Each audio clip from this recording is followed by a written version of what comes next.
날마다 주께로 8월 4일 말씀 보도록 하겠습니다. 오늘 본문은 이사야 56장 1절에서 12절 말씀입니다.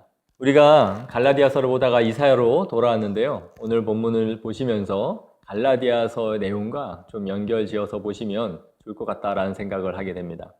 갈라디아서에서 보시면 계속해서 개종한 기독교인들에게 유대인들이 할례와 율법을 요구했었는데 오늘 본문에 보시면 1절에 하나님은 정의를 지키며 의를 행하라고 말씀하시면서 여호와의 공의가 너에게 나타날 것이다 라는 말씀을 하고 있습니다.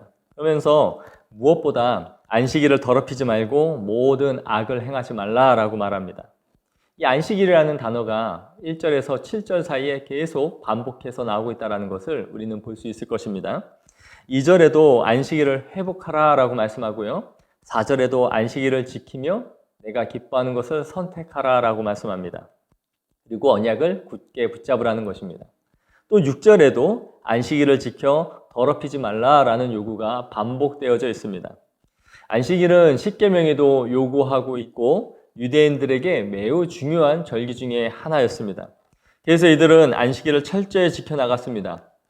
그리고 안식일을 지키지 않는 이방인들, 또 율법을 받지 않은 이방인들은 모두 구원에서 배제되어져 있다라고 생각했던 것이죠. 왜냐하면 하나님의 언약 백성들은 반드시 안식일을 지켜야 한다라고 생각했기 때문입니다. 아마 이사야 선지자가 이토록 반복해서 안식일에 대해서 말씀하고 있는 것은 그만큼 이스라엘 백성들 가운데 안식일이 무너져 있었기 때문일 것입니다. 그런데 오늘 본문은 매우 파격적입니다. 유대인들에게 안식일을 지키라고 말하는 것은 사실 당연한 요구이죠. 율법에서 그렇게 말해야 했기 때문입니다. 하지만 3절에 보시면 이렇게 말해요. 여호와께 연합한 이방인이라는 말을 사용하고 있다는 것이죠. 여호와께 연합되었다는 것은 유대인들 외에는 상상할 수 없는 표현입니다. 그런데 오늘 이사야 선지자는 여호와께 연합된 이방인이라는 개념을 말해주고 있는 것이죠. 신약시대에 와서도 바울이 유대주의자들과 이토록 싸웠던 것은 그들에게 여호와와 연합된 이방인들은 있을 수 없다라고 생각했기 때문입니다. 자신들만 선민 백성이다라고 생각했는데 오늘 이사야서가 신약보다 수백 년 전에 이 말씀을 하고 있으면서 여호와와 연합된 이방인들을 말씀하고 있다는 것이죠. 그래서 3절에 그들에게 그의 백성 중에서 반드시 갈라내시리라 하지 말라라는 것입니다. 혹시라도 너희 마음속에, 이방인들 마음속에 자신들은 하나님의 언약 백성이 아니므로 이렇게 갈라낼 것이다 라는 생각을 품지 말라라는 것이죠. 레위기 21장에 보시면 등 굽은 자나 키 못 자란 자나 눈에 백막이 있는 자나 습진이나 버짐이 있는 자나 고환이 상한 자를 말씀하시면서 이들은 성물을 먹을 수 없다라고 말씀합니다. 신명기 23장에 가서는 이 고환이 상한 자들은 여호와의 총에 들어올 수 없다라고까지 말씀합니다.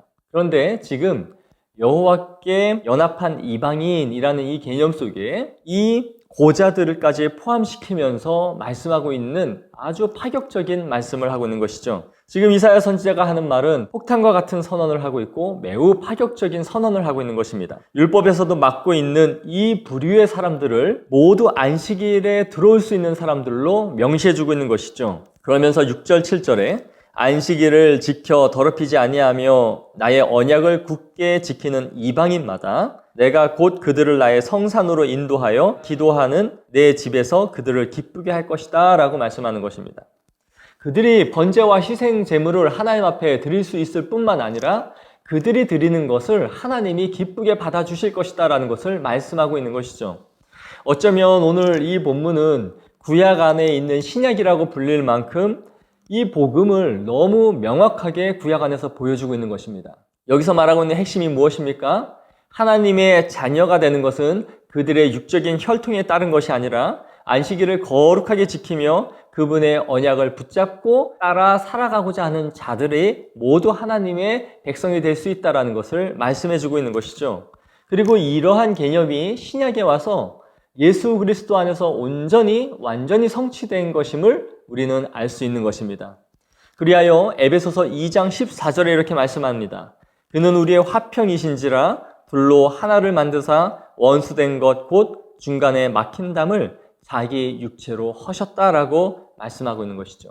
예수 그리스도 안에서 이방인이나 유대인이나 모두 하나님의 자녀가 될 수 있는 권세를 얻게 되었다는 것이 복음의 핵심인 것이고 오늘 이사야서에서 말씀이 이것과 일치하고 있는 것입니다. 이러한 생각이 신약에 와서 예수 그리스도를 통해 완전히 성취된 것이지만 오늘 본문은 이미 누구든지 여호와의 이름을 사랑하며 그의 종이 되고자 하는 사람들마다 하나님께 나올 수 있는 문이 열렸다라는 것을 분명하게 말씀해주고 있는 것입니다.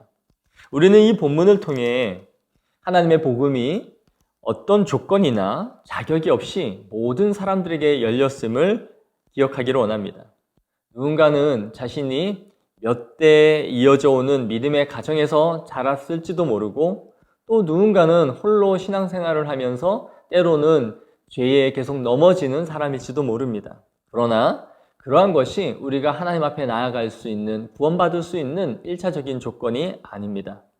그분의 언약을 지키고 그분을 섬기며 그분을 따라 걸어가고자 하는 자들마다 하나님께서 맞아주시고 자녀 삼아주신다는 것을 기억하시기 바랍니다. 그리고 오늘 이 말씀을 통해 우리가 하나님의 자녀가 되었음을 감사하며 살아갈 수 있는 하루가 되시기를 원합니다. 감사합니다.